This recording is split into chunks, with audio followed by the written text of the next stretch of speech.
Hello friends, आप सभी GATE ES aspirants का रेकॉन सिविल एकेडमी के how to crack GATE ESC through scientific approach series में स्वागत है।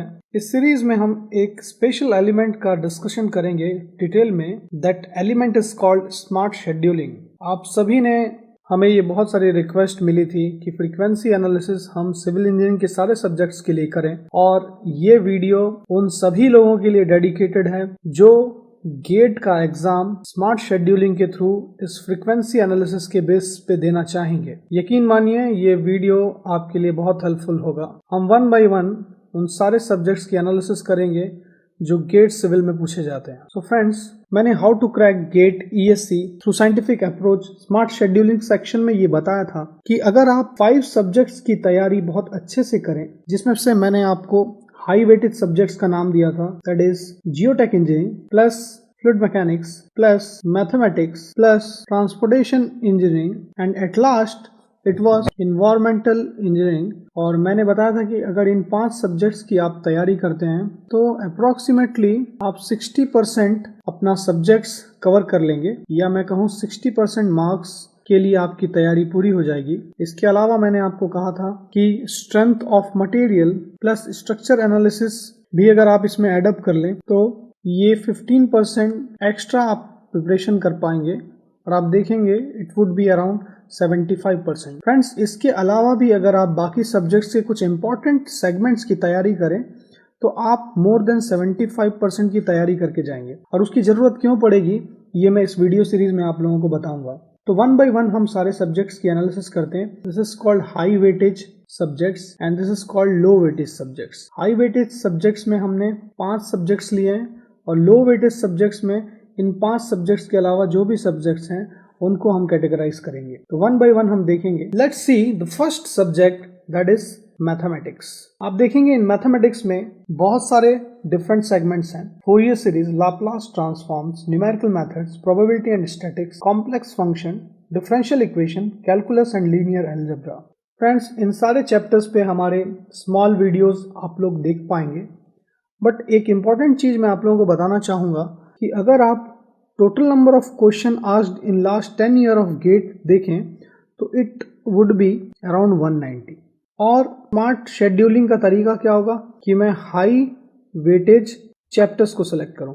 आप देखेंगे it is differential equation, calculus and linear algebra, और इनका वेटेज अगर आप कैलकुलेट करें तो ये वैल्यू होगी अप्रॉक्स 131। परसेंटेज के टर्म में देखें तो ये वैल्यू आएगी approx 69%। So 69 to 70% weightage in 3 chapters का है। या मैथमेटिक्स पढ़ते समय मैं इन चैप्टर्स पे सबसे ज्यादा फोकस करूंगा। फ्रेंड्स, एक इंपॉर्टेंट चीज मैं यहाँ डिस्कस करूंगा, बिकॉज मैथमेटिक्स मेरे उन 5 सब्जेक्ट्स, टॉप 5 सब्जेक्ट्स में जिसका वेटेज सबसे ज्यादा है, इसीलिए मैं इक्वल वेटेज इन सारे चैप्टर्स को दूंगा। बट अगेन मेरा फोकस ये होना चाहिए कि इन 3 चैप्टर्स की स्टडी मैं सबसे ज्यादा करूंगा, बिकॉज इनके पूछे जाने की probability it is approx 70%। But at the same time मैं इन चैप्टर्स को भी नहीं छोड़ूंगा, बिकॉज इंटायर मैथमेटिक्स को मेरे को इक्वल इंपॉर्टेंस देना है। फ्रेंड्स, हाई वेटेज सब्जेक्ट्स में मैं दूसरा सब्जेक्ट लेता हूँ इन्वायरमेंटल इंजीनियरिंग। आप देखेंगे इन्वायरमेंटल इंजीनियरिंग में ये सारे चैप्टर्स हैं, और ये इनकी फ्रीक्वेंसी एनालिसिस का ग्राफ आप देख रहे हैं। Quality control of water supply से सबसे ज्यादा क्वेश्चन पूछे गए, that is 52।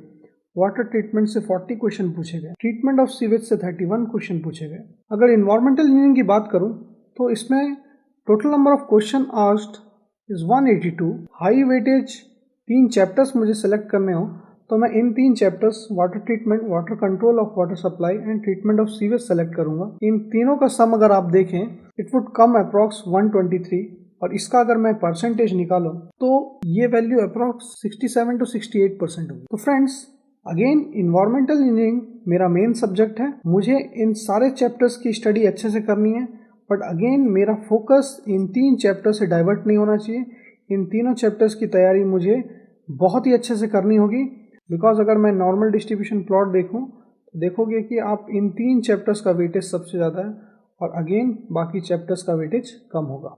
Friends, next high weightage subject की बात करें तो it is geotech engineering, because ये मेरे टॉप 5 सब्जेक्ट्स में आता है। जियोटेक का पैटर्न अगर आप देखें तो it is different from mathematics and environmental engineering. Mathematics और एनवायरमेंटल इंजीनियरिंग में जहां हमने देखा 3 चैप्टर्स का वेटेज अप्रॉक्स 70% है, बट जियोटेक में अगर आप देखें तो यहाँ total number of question asked अगर आप देखें तो it is approx 288। But friends, इस जियोटेक इंजीनियरिंग में अगर आप पैटर्न देखें तो आउट ऑफ 288 क्वेश्चन आप ये नहीं बोल सकते कि कौन से टॉप 3 चैप्टर्स होंगे जिसकी एनालिसिस अगर मैं करूं तो ये 60 to 70% को कवर करने वाला है। आप देखें बहुत सारे चैप्टर्स जिनका वेटेज ऑलमोस्ट एक जैसा है, तो आप इसमें हाई वेटेज चैप्टर्स को सेपरेट नहीं कर सकते। जियोटेक इंजीनियरिंग के लिए मेरी आपको यही एडवाइस होगी कि इसमें आप टॉप वेटेज चैप्टर्स को सेपरेट ना करके इंटायर जियोटेक को एक जैसा वेटेज दें। फ्रेंड्स, नेक्स्ट सब्जेक्ट है फ्लूइड मैकेनिक्स। फ्लूइड मैकेनिक्स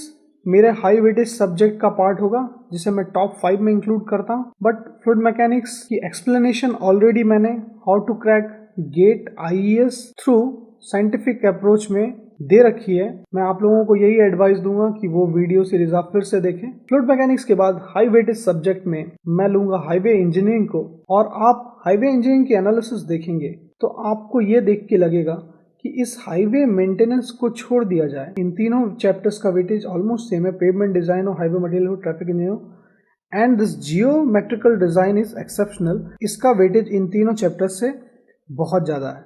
तो मैं पूरा फोकस जियोमेट्रिक डिजाइन में करूंगा। बट आपको एक इंपॉर्टेंट चीज हाईवे इंजीनियरिंग के लिए मैं बताना चाहूँ कि इन सारे चैप्टर्स से आप देखेंगे कि हर साल गेट और ES का पैटर्न हो तो इन सारे चैप्टर्स से क्वेश्चंस पूछे ही जाते हैं, और हाईवे मेंटेनेंस से आप देखेंगे कि बहुत कम क्वेश्चन पूछे गए। फ्रेंड्स, हाई वेटेज सब्जेक्ट के बाद अगर मैं मीडियम वेटेज और लो वेटेज सब्जेक्ट्स की बात करूं तो बिकॉज मैंने आपको बताया था स्ट्रेंथ ऑफ मटेरियल और स्ट्रक्चर एनालिसिस लूं, या आप कोई अदर सब्जेक्ट्स भी ले सकते हैं।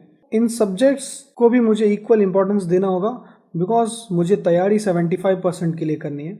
आप देखें स्ट्रेंथ ऑफ मटेरियल, इसमें सारे चैप्टर्स का वेटेज ऑलमोस्ट सेम है। मैं ये नहीं बोल सकता कि बेंडिंग एंड शियर स्ट्रेस का वेटेज बहुत कम है, इस चैप्टर को मैं छोड़ के जाऊंगा। आप देखें 19, 11, 11, 14, 16 इस डिफ्लेक्शन ऑफ बीम को छोड़ दिया जाए और सिंपल स्ट्रेस और स्ट्रेन को छोड़ दिया जाए तो सारे चैप्टर्स का वेटेज लगभग एक जैसा है। इस स्ट्रेंथ ऑफ मटेरियल के लिए आपको यही एडवाइस होगी कि सारे चैप्टर्स को आप एक जैसा वेटेज देंगे, आप एक जैसी स्टडी करके इन चैप्टर्स की जाएंगे। Friends, now let's see RCC structure. RCC structure का पैटर्न देखें तो टोटल 105 क्वेश्चन पूछे गए हैं, जिसमें आप इन 2 चैप्टर्स का वेटेज देख सकते हैं, that is working stress and limit state and footing column beams and slab के RCC पे बेस्ड क्वेश्चन अगर देखें तो इनका वेटेज है अप्रॉक्स 79। अगर परसेंटेज के टर्म में देखें तो इट वुड कम अराउंड 75%। तो गाइस, इन दोनों चैप्टर पे मेरा सबसे ज्यादा फोकस होगा। द सेम टाइम मैं इन चैप्टर्स को भी स्टडी करके जाऊंगा। अगेन मैं यहाँ आपको बताना चाहूँ कि RCC स्ट्रक्चर आप टोटल 75% में चाहे तो इस सब्जेक्ट को एलिमिनेट कर सकते हैं। अगर इस सब्जेक्ट को आप एलिमिनेट करने वाले हैं फ्रेंड्स, तो मैं आपको यही एडवाइस करूंगा कि इन 2 चैप्टर्स को आप छोड़ के जा सकते हैं। बट बिकॉज ये हाई वेटेज चैप्टर्स हैं तो मैं इन्हें छोड़ने की एडवाइस नहीं दूंगा। उसका एक बहुत ही जेन्युइन रीजन है, मैं आपको at the end of the video series ये जरूर एक्सप्लेन करूंगा। नेक्स्ट सेगमेंट देखते हैं स्ट्रक्चर एनालिसिस, बिकॉज ये मेरा 5+2 वाला सब्जेक्ट है जिसमें मैं 75% कवर करने वाला हूँ। अगेन फ्रेंड, इसकी फ्रीक्वेंसी एनालिसिस देखें तो total number of question asked 90, और इसमें सबसे ज्यादा वेटेज अगर आप देखें तो it is method of structure. Different methods जो हैं उसकी एनालिसिस का वेटेज है 33। इसके अलावा अगर आप देखें तो सारे चैप्टर्स का वेटेज ऑलमोस्ट सेम है। अगेन बिकॉज ये मेरे 5+2 वाला सब्जेक्ट्स है, मैं सारे चैप्टर्स की डिटेल एनालिसिस करने जा रहा हूँ, बट इस पर्टिकुलर चैप्टर पे मेरा फोकस सबसे ज्यादा होगा। फ्रेंड्स, नेक्स्ट सब्जेक्ट की बात करें that is steel structure, because ये मेरे 5+2 सब्जेक्ट में नहीं आता, या मैं कहूँ ये माइनर वेटेज वाला सब्जेक्ट है। अगर मैं ये सब्जेक्ट छोड़ रहा हूँ तो आप देखेंगे कि बीम्स, कंप्रेशन मेंबर और टेंशन मेंबर, मैं इन चैप्टर्स को छोड़ सकता हूँ, बट प्लास्टिक एनालिसिस और स्ट्रक्चर फास्टनर से क्वेश्चंस पूछे जाते हैं तो मैं इन चैप्टर्स की स्टडी करके जरूर जाने वाला हूँ। बिकॉज आप देखोगे कि 30+28 is 58 and out of in numbers को आप ऐड करें तो ये मिलेगी आपको वैल्यू अप्रॉक्स 84, एंड परसेंटेज के टर्म में देखें तो इट वुड बी अराउंड 70%। तो इन 2 चैप्टर्स का वेटेज 70% है, और बिकॉज स्टील स्ट्रक्चर मेरा एक माइनर सब्जेक्ट है तो अगेन मैं इन 2 चैप्टर्स की स्टडी करूंगा, और उसका रीजन मैं लास्ट में बताता हूँ आपको। फ्रेंड्स, नेक्स्ट सब्जेक्ट है इरिगेशन। इरिगेशन में आप देखें तो डिजाइन ऑफ ग्रेविटी टाइम का वेटेज कम है, सीपेज एनालिसिस स्पिलवे का वेटेज कम है, but design of stable channel और वाटर रिक्वायरमेंट ऑफ क्रॉप से बहुत सारे क्वेश्चंस पूछे जाते हैं। तो मैं इन चैप्टर्स की स्टडी करके जाने वाला हूँ। परसेंटेज के टर्म में देखें फ्रेंड्स तो total number of questions asked are 40, it is 20 + 10 30 then 40, और 30 डिवाइड बाई 40 इन दो चैप्टर्स का वेटेज आप देखें तो इट इज अप्रॉक्स 75%। और अगर आप 75% की तैयारी कर रहे हैं और इरिगेशन एक माइनर सब्जेक्ट है, तो अगर मैं इरिगेशन के बाकी चैप्टर्स की स्टडी नहीं कर रहा हूं तो मैं इन दो चैप्टर्स की स्टडी जरूर करके जाऊंगा। फ्रेंड्स, अदर दो माइनर सब्जेक्ट्स की बात करें तो it is first one is से सर्वे, वेटेज इन दो चैप्टर्स का कम है, but levelling and contouring as well as theodolite, compass and traverse से क्वेश्चंस काफी पूछे जाते हैं। परसेंटेज के टर्म में अगर बात करें तो again 15 + 13 28 divide by 7 + 5 12 it is 40। So friends, again इसका परसेंटेज देखें तो 70% वेटेज इन दो चैप्टर्स का है। इन चैप्टर्स की स्टडी मैं अच्छे से करके जाऊंगा। And the final subject is hydrology. Friends, इस इंटायर हाइड्रोलॉजी में आप देखेंगे कि गेट या ईएस का ऐसा कोई भी साल नहीं होगा जिसमें इस इन्फिल्ट्रेशन और हाइड्रोग्राफ के क्वेश्चन ना पूछे गए। इसका वेटेज सबसे ज्यादा है। अगर मैं हाइड्रोलॉजी स्किप कर रहा हूं या एलिमिनेट कर रहा हूं अपने सब्जेक्ट्स में से, तो फ्रेंड्स इस हाइड्रोग्राफ की एनालिसिस, इस हाइड्रोग्राफ की तैयारी में बहुत अच्छे से करके जाने वाला हूं। मेरी unit hydrograph, S hydrograph, method of superposition, Recon Civil Academy के वीडियोस आप देखिएगा और इस चैप्टर को अच्छे से पढ़ के जाइएगा, बिकॉज ये एक हाईली वेटेज वाला सब्जेक्ट नहीं है, बट इस सब्जेक्ट से जब भी क्वेश्चन पूछे जाते हैं तो इस चैप्टर से क्वेश्चन पूछे जाने की प्रोबेबिलिटी सबसे ज्यादा होती है, इवन दो ये सब्जेक्ट्स मेरे माइनर सब्जेक्ट की कैटेगरी में आता है। जब भी हाइड्रोलॉजी से क्वेश्चन पूछे जाएंगे तो आप देखेंगे कि इस पर्टिकुलर चैप्टर से क्वेश्चन पूछे जाने की प्रोबेबिलिटी सबसे ज्यादा होती है। अब अगेन अगर मैं अपने 5+2 सब्जेक्ट्स की तैयारी बहुत अच्छे से करके जा रहा हूं तो मुझे माइनर सब्जेक्ट्स के मेन चैप्टर्स की स्टडी करने की जरूरत क्यों पड़ेगी? उसका कारण ये है फ्रेंड्स, जब मैंने साइंटिफिक अप्रोच डिस्कस किया था तो मैंने वहां पे बताया था आपको कि 3 कैटेगरी के क्वेश्चंस पूछे जाते हैं। First one is L1, second one is L2 and third one is L3। L1 जो कि फॉर्मूला बेस्ड क्वेश्चन है, अगर फॉर्मूले याद पता है आपको वो बता पाओगे आप। L2 इज कॉन्सेप्चुअल, अगर आपके कॉन्सेप्ट्स क्लियर हैं तो ये भी बन जाएंगे। And L3 is out of box, जो आपने पढ़ा नहीं, जो कभी देखा नहीं, आपको लगता है कि इसके लिए मुझे और काफ़ी एफर्ट की ज़रूरत पड़ती है अगर ऐसे क्वेश्चन अटेम्प्ट करूं, तो ये है L3 कैटेगरी। तो इवन दो अगर आपने इन्वायरमेंटल इंजीनियरिंग की बात करूं या फ्लूइड मैकेनिक्स या मैथमेटिक्स, अगर उन सब्जेक्ट से L3 के क्वेश्चंस पूछे जाएंगे तो आपका 75% का जो वेटेज था वो रिड्यूस होने लगेगा।